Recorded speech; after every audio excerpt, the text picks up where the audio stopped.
The highway stretched ahead like any other Tuesday evening, but Mark Chen wasn't thinking about the road. His mind wandered to his daughter Sophie's upcoming school play, the overdue electricity bill, and whether his janitor's salary would stretch to cover both this month. At 52, Mark had learned to juggle more than most. Single father, night shift custodian at Riverside Medical Center, and somehow still finding energy to help Sophie with her homework every morning before she left for school. His hands were calloused from years of mopping floors, but they were gentle hands, the kind that braided hair and packed lunches with little notes tucked inside. The screech of tires yanked him back to the present. Ahead, a black luxury sedan swerved violently across 3 lanes. Mark watched in horror as it clipped the median barrier, spun twice, and slammed into the concrete divider with a sickening crunch. Sparks flew. Then came the smoke, dark and billowing from beneath the crumpled hood. Mark didn't think. He just acted. He pulled his beat-up Honda to the shoulder and ran. His work boots pounded against the asphalt as other cars slowed but kept driving, their occupants holding up phones to film rather than help. The smoke was thickening now, and through the shattered windshield, he could see her, a woman in her late 40s, blonde hair matted with blood, slumped against an airbag that had deployed too late. The driver's door was jammed. Mark pulled with everything he had, the metal groaning in protest. Flames began licking up from the engine compartment, small at first, then hungry and growing. His heart hammered as he braced his foot against the frame and pulled again. The door gave way with a tortured shriek. The woman was unconscious, her expensive suit torn and dusty. Mark unbuckled her seatbelt with shaking hands and lifted her out just as the flames erupted in earnest. He half-carried, half-dragged her 30 feet away before his legs gave out and they both collapsed onto the grass. Behind them, the sedan exploded with a roar that shook the ground. Mark sat there, chest heaving, arms wrapped protectively around the stranger he'd just pulled from death. Her eyes fluttered open, unfocused and confused. She stared at him for a long moment, taking in his janitor's uniform, his weathered face, his graying hair. Her first words weren't thank you. My briefcase, she gasped, trying to sit up. My laptop, it's in the car, I need. Mark gently pressed her shoulder back down. Ma'am, you need to stay still. You might have injuries. The ambulance is coming. She looked at him like he'd spoken a foreign language, then turned her head toward the burning wreckage. Her face crumpled, not with relief at being alive, but with anguish over what she'd lost. You don't understand. That briefcase has everything. The merger documents. 3 months of work. Mark had seen enough in his 52 years to recognize someone who'd forgotten what truly mattered. He'd been that person once, back before his wife died, back when he thought promotions and paychecks defined a man's worth. What's your name? He asked softly. Victoria, she said, then added automatically, Victoria Hartwell, CEO of Hartwell Industries. Well, Victoria, I'm Mark. And I'm going to tell you something my late wife taught me. He helped her sit up slowly, checking her pupils like he'd learned in the first aid course the hospital required. She got sick when our daughter was 7. Cancer. Had 6 months, the doctors said. You know what she told me on her last day? Victoria was quiet now, watching him with something new in her eyes. She said she'd wasted too many years chasing things that would burn or break or fade away. Said the only things that last are the moments we share and the kindness we give. That briefcase? He nodded toward the inferno. It's gone. But you're here. That's what matters. Sirens wailed in the distance.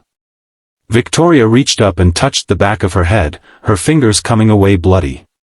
She looked at the blood, then at Mark, then at the crowd of people who'd filmed but never stopped to help. You pulled me out, she said, and this time her voice cracked.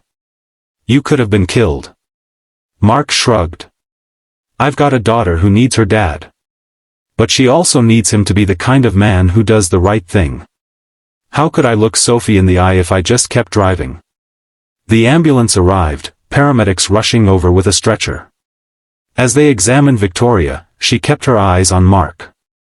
Don't leave, she said. Please. He waited. Through the examination, through the questions from the police, through the chaos of emergency vehicles and gawking onlookers.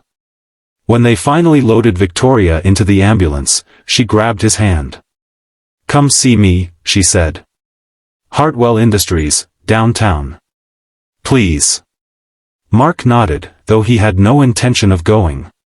He'd done what anyone should do. Nothing more. But 3 days later, a black town car pulled up outside his apartment. The driver handed him an envelope with a handwritten note. I meant it. Please come. Victoria.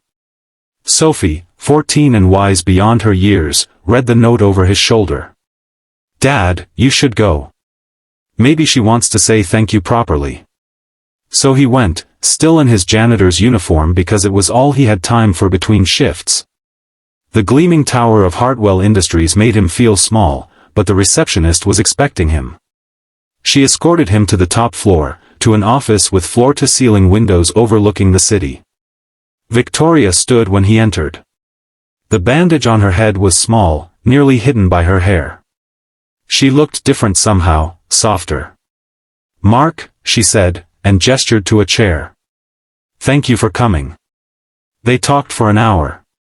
She told him about the merger she'd been racing to finalize, the 16-hour days, the missed birthdays and holidays, the relationship sacrificed at the altar of success. She told him how lying on that grass, watching her car burn, she'd realized she couldn't remember the last time she'd called her sister, or visited her father in his nursing home, or done anything that wasn't about building her empire. You gave me my life back, she said. Not just by pulling me out, but by reminding me what life is actually for. Mark smiled. My wife gave me that gift. I'm just passing it on. Victoria leaned forward. I want to offer you a job.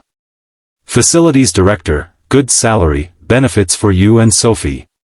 Mark held up his hand. That's kind, truly. But I like my work. I'm good at it. And the night shift means I'm home when Sophie needs me. Then let me help with Sophie's education. A scholarship fund. Victoria, Mark said gently, you don't owe me anything. But if you want to do something, do it for someone else. There are a lot of people out there who need a hand up. Be the person who stops instead of just driving by. She was quiet for a long moment. Then she nodded. Will you at least let me take you and Sophie to dinner? As friends? Mark considered. Sophie would like that. She's been asking about the lady her dad saved. They became unlikely friends after that. Victoria started a foundation, funding scholarships for children of single parents. She cut her hours, reconnected with her family, started showing up for the things that mattered. And every month, she and Mark and Sophie would have dinner together, 3 people who'd learned that the best things in life can't be held in a briefcase or saved on a hard drive. They're the moments we share, the kindness we give, and the courage to stop when everyone else keeps driving by. If this story touched your heart, please hit that like button and share it with someone who needs to remember what truly matters. Subscribe for more stories that celebrate everyday heroes and the wisdom that comes with age. And in the comments below, tell me about a time when someone stopped to help you, or when you stopped for someone else. Let's remind each other that kindness still exists in this world.